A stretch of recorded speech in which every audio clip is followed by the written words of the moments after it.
जय हिंद। सभी बच्चों को हमारे यूट्यूब चैनल में स्वागत है। तो जैसा कि बच्चे आप जानते हैं कि हम आज आपको पढ़ाने वाले हैं क्लास 12 की केमिस्ट्री का जो चैप्टर 1 है विलयन। उसमें अगर मैं नंबर्स की बात करूं तो लगभग 8 नंबर के क्वेश्चन पूछे जाएंगे बोर्ड एग्जाम में। उसमें से कुछ इंपॉर्टेंट टॉपिक्स हैं, उसमें तो बहुत सारी बातें हैं बट उसमें से कुछ इंपॉर्टेंट क्वेश्चन जो कि आपके बोर्ड एग्जाम के पॉइंट ऑफ व्यू से सबसे ज़्यादा इंपॉर्टेंट है, मैं उन्हीं सब क्वेश्चनों पे आज बात करने वाला हूँ। उनमें से कुछ क्वेश्चनों पे मैं आज बात करूँगा। तो उसमें हमारा जो पहला टॉपिक है वो बच्चे है आपका मोलरता। पहले हम जानेंगे कि मोलरता क्या होती है। आज मैं आपको 3 चीज़ें पढ़ाने वाला हूँ, मोलरता, मोललता और मोल प्रभाज या मोल अंश। तो आप लोग वीडियो को लास्ट तक देखिएगा, आपको बहुत सारी चीज़ें समझ में आ जाएँगी। अगर आपने कभी इसे आपको नहीं अगर ये याद है तो आज आपको पता चल जाएगा कि मोलरता क्या होता है। देखो बच्चे ध्यान से, मोलरता हो या मोललता हो या मोल फ्रैक्शन हो, ये सारे तरीके होते हैं किसके, विलयन की सांद्रता को ज्ञात करने के। ठीक, विलयन की सांद्रता जो होती है उसको ज्ञात करने के सारे तरीके हैं। उन्हीं तरीकों में से जो बोर्ड एग्जाम वाला आपसे पूछेगा उस पर मैं बात करने वाला हूँ। तो हमारा पहला है आपका मोलरता। तो क्वेश्चन मोलरता आपसे एग्जाम में पूछे जाएंगे। तो परिभाषा की अगर मैं बात करूँ तो डिफिनेशन इसकी बस इतनी सी है बच्चे कि 1 लीटर विलयन में, 1 लीटर जो विलयन है उसमें विलय के कितने मोल्स घुले हुए हैं वही इसकी क्या कहलाएगी, मोलरता कहलाएगी। फिर से सुनिएगा, 1 लीटर विलयन में उपस्थित विलय के मोलों की जो संख्या होती है वह उसकी मोलरता कहलाती है। अगर मैं बाय डेफिनेशन की बात करूं तो मैं लिखूंगा कि 1 लीटर विलयन में, 1 लीटर विलयन में उपस्थित मोलों की संख्या, सॉरी विलय के मोलों की संख्या, 1 लीटर विलयन में उपस्थित विलय के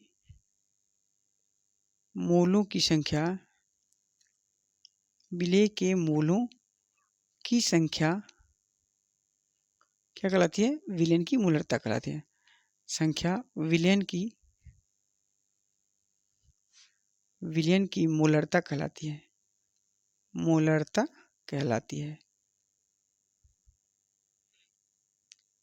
है। मुझे ध्यान समझिएगा आप लोग, ये डिफिनेशन वगैरह, ये जो मोलरता की जो डिफिनेशन है वो काफ़ी इंपॉर्टेंट है परीक्षा के पॉइंट ऑफ व्यू से। पर एग्जाम में आपके मोलरता की डिफिनेशन भी पूछी जा सकती है और पूछी गई है, तो आप इसको भी अच्छे से देख लीजिए। 1 लीटर विलयन में उपस्थित जो विलय के मोलों की संख्या होती है उसे हम लोग मोलरता कहते हैं। मैं यहाँ पे आपको 2 चीज़ें बता दूँ, थोड़ा सा ध्यान समझिएगा।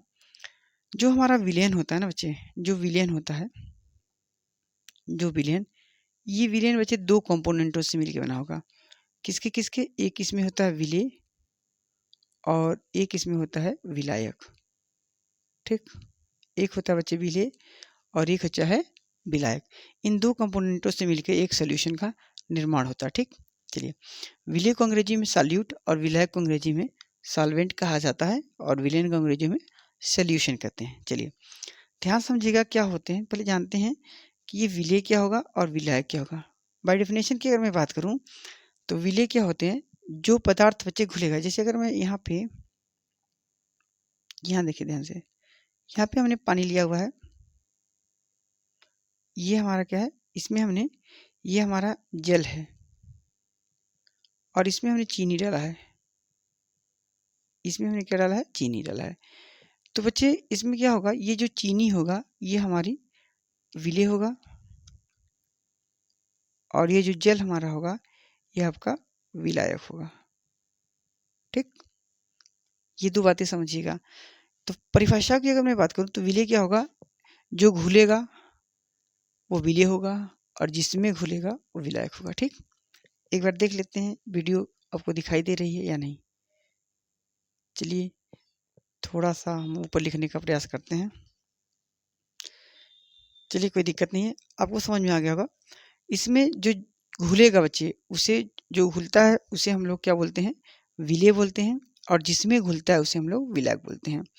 यहाँ वाले अगर मैं चीनी और पानी का अगर एक घोल बनाता हूँ जिसे हम लोग विलेन बोलेंगे, तो उसमें बच्चे चीनी जो हमारी होगी, चीनी, इसे हम लोग बोलेंगे विलय और जो जल हमारा होगा वो हमारा होगा विलायक। ठीक, चलिए देखिए, परिभाषा हमने आपको बता दिया कि जो घुलेगा वो विलेय होगा और जिसमें घुलेगा वो विलायक होगा। जो घुलेगा वो विलेय होगा और जिसमें घुलेगा वो विलायक होगा, ठीक है ना? ये बातें उस कंडीशन में लागू होंगी जब विलेय क्या हो, आपका सॉलिड हो। जो सॉलिड होता है तो हम आसानी से चीज़ें जान पाते हैं। जैसे यहाँ वाले फॉर्मेट में अगर आप देखो तो चीनी एक सॉलिड स्टेट में पाई जाती है और जल एक लिक्विड स्टेट में पाया जाता है, तो यही घुलेगा इसमें। तो स्वाभाविक सी बात है, चीनी हमारा विलेय होगा और वाटर हमारा क्या हो जाएगा, विलायक होगा। परंतु अगर कभी ऐसा भी हो सकता है कि विलेय और विलायक दोनों का फेज सेम हो। फेज का मतलब होता है अवस्था। फेज का मतलब होता है अवस्था। तो हो सकता है कभी कभी कि विलेय और विलायक दोनों सेम फेज में हो। सेम फेज में होने का मतलब क्या है कि दोनों अगर लिक्विड होंगे, उस सिचुएशन में आप कैसे जान पाओगे कि कौन विलेय है और कौन विलायक। हमने क्या कहा कि यदि, एक मिनट, यदि हम मान लेते हैं,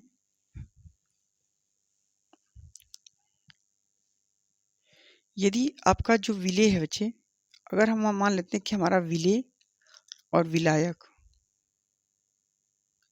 ये दोनों बच्चे क्या है, आपका सेम फेज में है। सेम फेज का मतलब मान लेते हैं कि दोनों क्या है, लिक्विड है, यानी द्रव है। ये भी आपका द्रव है और ये भी द्रव अवस्था है।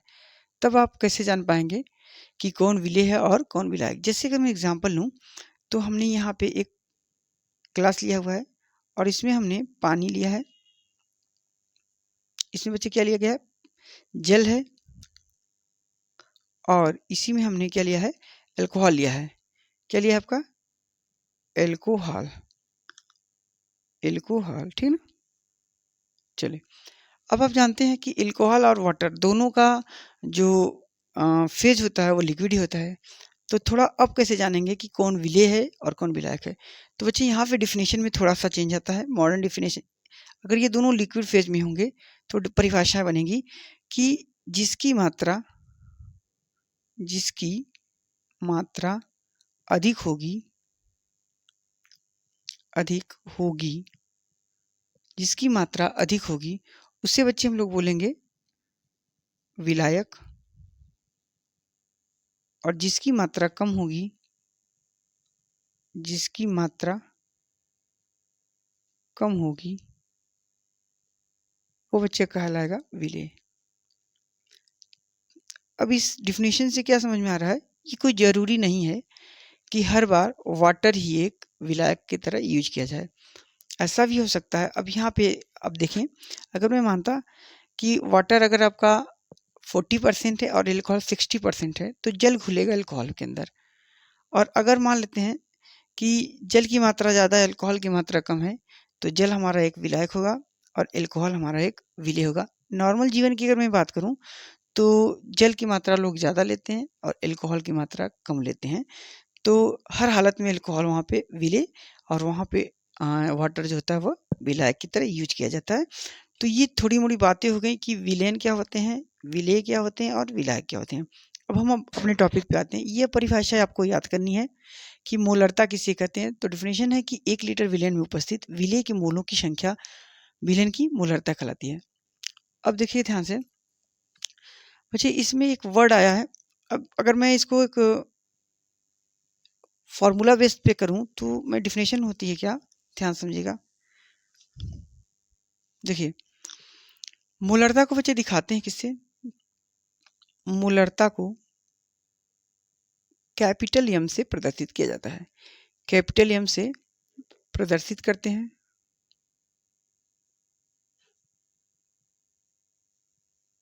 ठीक, मोलरता को कैपिटल एम से प्रदर्शित करते हैं। मोलरता बराबर होगा, फॉर्मूला, मोलरता बराबर होगा विलेय के मोल, विलेय के मोल बटे विलयन का आयतन। और ये बच्चे आयतन किस में लिया जाएगा, लीटर में, ठीक ना। तो मोलरता बराबर होगा विलेय के मोल बटे विलयन का आयतन लीटर में। यहाँ पे मोल का मतलब है मोलों की संख्या, विलेय के मोलों की संख्या भी लिख सकते हो, विलेय के मोलों की संख्या बटे विलयन का आयतन लीटर में। तो ये आपका एक इम्पॉर्टेंट क्वेश्चन है जो आपके बोर्ड एग्जाम में पूछे जा सकते हैं। तो आप इसे स्क्रीनशॉट ले लें और इसे अच्छे से, अगर आपको नहीं पता है तो बता दें। हमने आपको चीज़ें बता दी। अब हम लोग थोड़ा बात, इसमें एक वर्ड जो आया है, बहुत सारे बच्चों को पता नहीं होता कि मोलों की संख्या का क्या मतलब है या मोल के बारे में। तो मैं थोड़ा-सा इस पे फ़ोकस करने वाला हूँ और इसको थोड़ा-सा बताएँगे। उसके बाद हम इस फ़ॉर्मूले को थोड़ा और एक्सपेंड करेंगे, क्योंकि जितने भी प्रश्न आपको बोर्ड एग्जाम में पूछे जाएँगे, उसमें डायरेक्ट किसी क्वेश्चन में विलेय के मोलों की संख्या भी नहीं लिखा होगा और विलेय का आयतन भी लीटर में नहीं दिया गया होगा। तो फिर हम लोग क्या करेंगे, तो थोड़ा मैं इस फ़ॉर्मूले को थोड़ा-सा और डिराइव करने की कोशिश करता हूँ कि अगर आपको और क्या लिखना चाहिए। तो देखो यहाँ से, आपको पता है मोलों की संख्या, अगर नहीं पता है तो मैं थोड़ा-सा आपको बताने का प्रयास कर रहा हूँ। तो देखिए बच्चे, होता क्या है, मोल, मोलों की संख्या बराबर होगा, मोलों की संख्या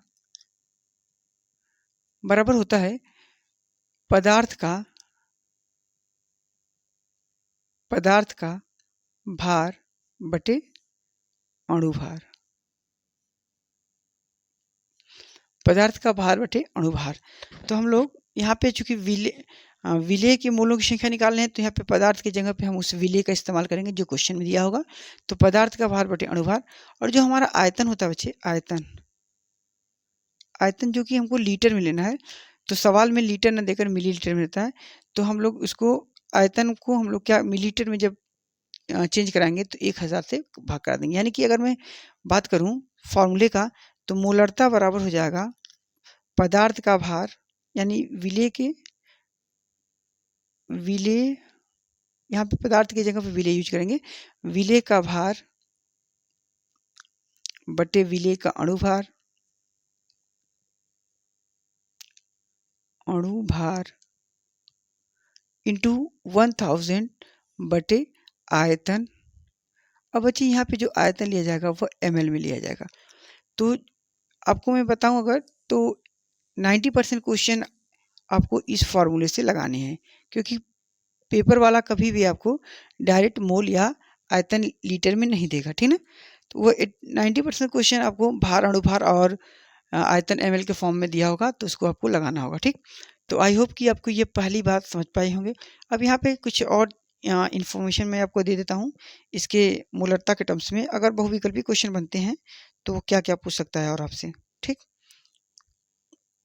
जैसे वो आपसे पूछ सकता है कि मोलरता का यूनिट क्या होता है, ठीक ना। तो मैं उसी पे चलने वाला हूँ। तो देखिए ध्यान से, यूनिट वगैरह भी हम लोग देख लेते हैं।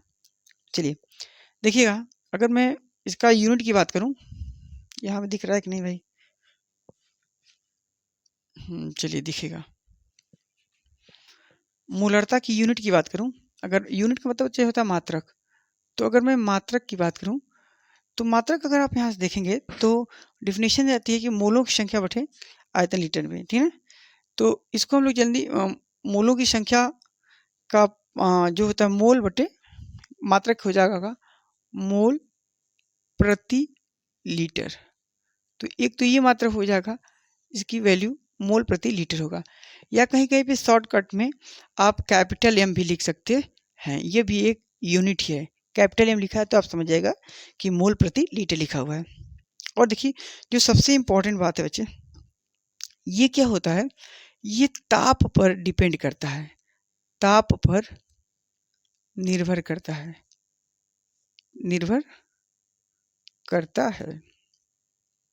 ठीक ना। तो ये इंपॉर्टेंट एक टर्म है आपका कि ये टेम्परेचर पे डिपेंड करता है। एक्चुअली हो क्या रहा है बच्चे, यहाँ पे जो आयतन है, आपको पता है कि जो आयतन होता है गैसों का, अगर आयतन क्या होगा, जब टेम्परेचर बढ़ाओगे ना, तो आयतन की जो वैल्यू होगी वो फ्लक्चुएट, आयतन घटने बढ़ सकते हैं, उसके मॉलिक्यूल एक्सपेंड कर सकते हैं, जिसकी वजह से ये टेम्परेचर डिपेंडेंट हो जाता है। समझ में आया आपको?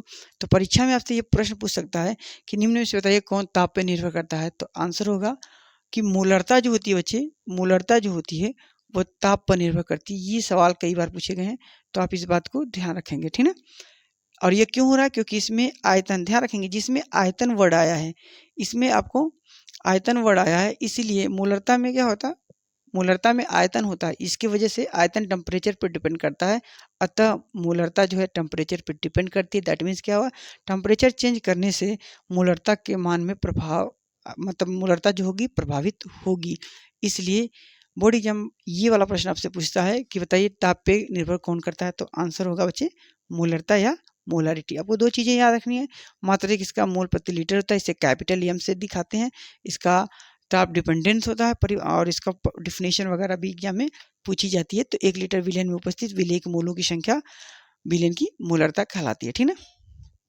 चलिए, आई होप कि आपको ये बात समझ में आ गई है। हमने एक टॉपिक यहाँ पे पढ़ा दिया आपको मोलरता के बारे में। अब हम अपनी नेक्स्ट टॉपिक पढ़ाएंगे मोललता के बारे में। आज हम आपको 3 टॉपिक्स के बारे में डिस्कशन करेंगे, मोलरता, मोललता और मोल प्रभाज के बारे में। तो आप वीडियो को लास्ट तक देखते रहिएगा।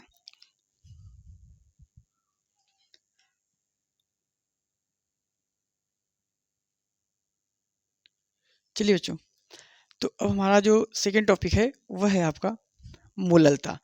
मोललता को बच्चों अंग्रेजी में कहते हैं मोलालिटी, और इसे हम लोग दिखाते हैं स्मॉल एम से। ध्यान समझिएगा, स्मॉल एम और कैपिटल एम का क्या रेशियो है। मोलरता अगर पूछेगा तो कैपिटल एम, मोललता पूछेगा तो बच्चे स्मॉल एम, ठीक। चलिए, मोललता की डिफिनेशन अगर मैं बात करूं, परिभाषा हम लिखेंगे इसकी कि 1 किलोग्राम विलायक में 1 किलोग्राम विलायक में उपस्थित 1 किलोग्राम विलायक में उपस्थित विलेय के मोलों की संख्या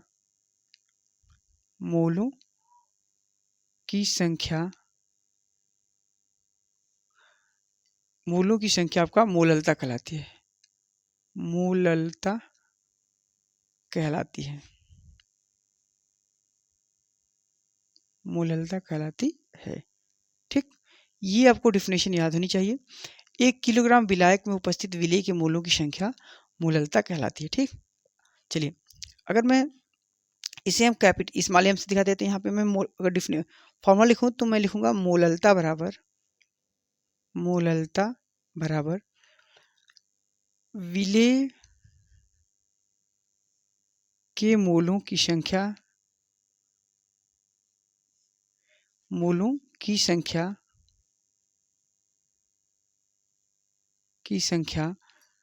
बटे विलायक का भार। ये बच्चे किस में होगा, किलोग्राम में। ये आपका फॉर्मूला हो गया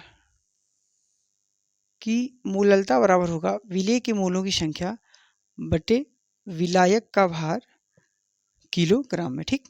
तो ये प्रश्न भी आपके एग्जाम में इंपॉर्टेंट है। मोललता एक साथ आएंगे, कभी कभी दोनों के बारे में अंतर पूछ सकता है आपसे, तो दोनों के आप डिफिनेशन वगैरह लिख दीजिएगा, आपको नंबर मिल जाएंगे, ठीक। चलिए, अब थोड़ी बातें आपको बताते हैं। ये फॉर्मूला, अब देखिए ये जो फॉर्मूला हमारा है, इस फॉर्मूले पे भी अगर आप देखें तो डायरेक्ट आपको क्वेश्चन में मोल नहीं देगा, ना क्वेश्चन में डायरेक्ट आपको किलोग्राम में देगा, वो ग्राम में देगा। मोल की जगह वो उसका पदार्थ का भार दे देगा, समझ रहे हो, ग्राम में।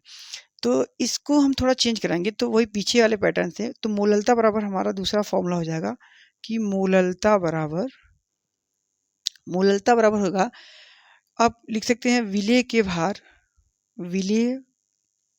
का भार किसमें बच्चे, ग्राम में, ठीक ना। विलेय का भार बटे अणु भार, किसका, विलेय का, अणु भार, और इंटू हो जाएगा बच्चे 1000 बटे विलायक का भार, किसमें निकालेंगे, ग्राम में, ठीक ना। तो ये हमारा फॉर्मूला हो जाएगा जो काफ़ी यूजफुल है, और सबसे ज़्यादा बार इसको इस्तेमाल करेंगे। तो ये नीचे वाला जो हमारा फार्मूला है, ये वाला भी है, ये वाला भी है। अगर क्वेश्चन में सब मोलों की संख्या देख और भार किलोग्राम में दिया होगा तो डायरेक्ट ये फॉर्मूला आप यूज कराएंगे, अदरवाइज आप नीचे वाला फॉर्मूला 90% क्वेश्चनों में लागू होगा। आज मैं आपके 2-4 क्वेश्चन भी बताऊंगा, जिससे आपको एक बेसिक अंडरस्टैंडिंग समझ में आ जाए कि हाँ, वास्तव में इस सवाल को यूज कैसे करने हैं, ठीक। तो परीक्षा के दृष्टिकोण से अगर मैं बात करूँ तो इसकी डिफिनेशन काफ़ी इंपॉर्टेंट है। तो मोलरता और मोललता दोनों को आप अच्छे से स्टडी करें। और ये रहा, अगर मैं इसके यूनिट वगैरह की बात करूं, मात्रक की अगर मैं बात करूं बच्चे, तो देखो यहाँ पे इसका अगर मात्रक कहें तो मात्रक आपका हो जाएगा मोल प्रति किलोग्राम, और अगर मैं रिप्रेजेंट करने की बात करूँ, इसे हम स्मॉल एम से दिखाते हैं, इसे स्मॉल, और ये टेम्परेचर डिपेंडेंट नहीं होता, यानी कि ताप पर निर्भर नहीं करता, ताप पर निर्भर नहीं करता, नहीं करता। ठीक, ये बात रखिएगा आप लोग इसको ध्यान से कि ये टेम्परेचर पे डिपेंड नहीं करता, यानी कि अगर आप टेम्परेचर घटाओ बढ़ाओगे तो मोलालिटी पे यानी मोललता पे कोई इफेक्ट नहीं पड़ेगा, बट सुनिए ध्यान से, मोलरता प्रभावित होगी, मोललता प्रभावित नहीं होगी बट मोलरता प्रभावित होगी। दोनों शब्दों में थोड़ा सा कन्फ्यूजन है, बाकी चीज़ें सेम है, कोई दिक्कत नहीं। पर अगर मैं फॉर्मूले की बात करूं तो ध्यान समझिएगा, मोलरता मोललता में ऊपर तो दोनों में ही विलेय के मोलों की संख्या ही होगी, नीचे में मोललता अगर होगा तो विलायक होगा और मोलरता होगा तो विलयन होगा। यही एक बेसिक सा अंतर है, बाकी ये चीज़ें हैं, आप इसे स्क्रीनशॉट ले लीजिए, ये अपनी कॉपी पे लिखिए, ये इंपॉर्टेंट है पेपर के पॉइंट ऑफ व्यू से। ठीक, अब हम लोग पढ़ने वाले हैं अगला जो टॉपिक है वह है आपका मोल अंश। लेकिन उससे को पढ़ाने से पहले मैं इन दोनों टॉपिकों पे आपको कुछ न्यूमेरिकल्स बताना चाहता हूं। तो आप लोग पेन कॉपी निकाल लें और पहले प्रश्न को अगर आपने पढ़ा हुआ पहले से तो पहले खुद से ट्राई करेंगे, देन आफ्टर आप सोल्यूशन को देखेंगे। ठीक, चलिए तो क्वेश्चन मैं लिखने जा रहा हूँ स्क्रीन पे। चलिए बच्चे, तो ये हमारा पहला क्वेश्चन है जो आपको दिखाई दे रहा है। 5 ग्राम एथेनोइक अम्ल के 150 ग्राम बेंजीन में विलेन की मोललता ज्ञात कीजिए। ये सारे सवाल एग्जाम में आए हुए हैं बोर्ड के, उन्हीं क्वेश्चन को मैं यहाँ पे डिस्कस करने वाला हूँ ताकि आपको समझ में आए कि वास्तव में क्वेश्चन आते कैसे हैं। तो ध्यान दीजिएगा कि 5 ग्राम एथेनोइक अम्ल, एथेनोइक अम्ल का बच्चे फॉर्मूला होता है CH3COOH, ठीक ना, कि 150 ग्राम बेंजीन में विलेन की मोललता ज्ञात कीजिए। चलिए देखिएगा कैसे निकलेगा। आपको सबसे पहले क्या क्या डाटा दिया है उसको लिखेंगे, उसके बाद सूत्र का अप्लाई करें। इसमें दिया है एथेनोइक अम्ल बेंजीन में, यहाँ पे बच्चे क्या आपको समझना है कि जो ये एथेनोइक अम्ल है, ये जो एथेनोइक अम्ल है, एथेनोइक अम्ल, यहाँ पे ये है आपका विलेय, बेंजीन में घोला जा रहा है, और यहाँ पे आपका बेंजीन, ये आपका क्या है, विलायक है। देखो हमने कहा था मात्रात्मक अगर बात करें तो एथेनोइक अम्ल बच्चे 5 ग्राम है और बेंजीन आपका 150 ग्राम है। अभी हमने बताया था कि विलेय और विलायक को जानने का एक बेसिक अंडरस्टैंडिंग तरीका क्या है आपका, कि जिसकी मात्रा ज़्यादा होगी उसे आप विलायक मानेंगे और जिसकी मात्रा कम होगी उसे आप विलेय जनरली मानते हैं, ठीक ना। तो इस आधार पे हमने एथेनोइक अम्ल विलेय है यहाँ पे जनरली और बेंजीन आपका विलायक है। ठीक, तो विलेय आपको इसका विलेय का मात्रा कितना दिया है, भार, यानी विलेय का बच्चे भार दिया है, भार कितना है 5 ग्राम, और विलायक का भार कितना दिया है, विलायक का भार आपका दिया है 150 ग्राम। ठीक, चलिए आप जानते हैं मोललता में आपको विलेय का अणुभार कितना होगा, विलेय यानी कि CH3COOH का अणुभार, अणुभार को भी बच्चे मोलर मास बोलते हैं यानी मोलर द्रव्यमान। तो अणुभार कितना होगा, तो क्या करना है आपको, अणुभार निकालने के लिए क्या करते हैं, सभी के भारों को ऐड करा देंगे। यहाँ कार्बन कितनी बार थे, कार्बन का जो कार्बन यहाँ पे कितनी बार दिया गया है, 2, कार्बन का होता है 12, क्या होता है परमाणु भार, परमाणु भारों को जोड़ देंगे तो अणु भार निकल जाएगा। कार्बन का परमाणु भार 12 होता है, तो 2 × 12 प्लस, यहाँ पे अगर आप हाइड्रोजन देखें तो हाइड्रोजन बच्चे 4 है और एक हाइड्रोजन का परमाणु भार 1 होता है, प्लस यहाँ पे ऑक्सीजन कितनी बार है 2, एक ऑक्सीजन का परमाणु भार बच्चे होता है 16। तो टोटल अगर आप देखें तो 12 दूनी 24, 4 एकम 4 और 16 दूनी 32। ओवरऑल अगर देखें तो कितना जाएगा, 4 4 8 2 10, 3 2 5 1 6, तो 60 आ जाएगा। यानी कि एथेनोइक अम्ल का जो अणुभार है वो 60 हो गया है। अब हम लोग मोललता निकालने के लिए, अब हम मोललता जो होगा उस फॉर्मूले में इसको इस्तेमाल करेंगे। तो मैं यहाँ पे लिख रहा हूँ मोललता बराबर, मोललता बराबर आपका क्या होगा, विलेय का भार, विलेय का भार बट्टे क्या होगा, अणु भार, विलेय का अणुभार इंटू होता है 1000 बटे विलायक का भार। ये आपका फॉर्मूला है बच्चे।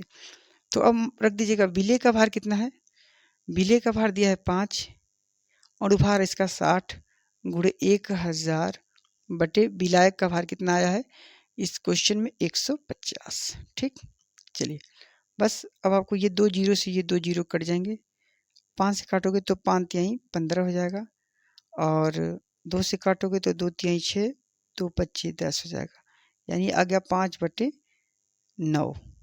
अब इसमें आप भाग दे देंगे तो लगभग कितना आ जाएगा, देखिए 5 डिवाइडेड बाई 9 करना है, दशमलव बढ़ाएंगे 45, 5 यानी कि 0.55 कुछ अब 0.55 के समथिंग ये आंसर आएगा। ठीक ना, और यूनिट इसका होगा मोल प्रति किलोग्राम। ठीक, तो लगभग 5.5 मोल प्रति किलोग्राम ये इसका आंसर होगा। आई होप कि आप लोगों को ये प्रश्न समझ में आएंगे। अब इसे अच्छे से देखें, कोई समस्या तो आप कमेंट बॉक्स में लिखें, मैं अगली वीडियो में उसको सॉल्व करने के पूरा प्रयास करूंगा। तो ये हमारा पहला सवाल है और इसको लगाने के पैटर्न है, एग्जाम में ये आया हुआ प्रश्न है, आप एकदम बेफिक्र होकर इसे पढ़ें।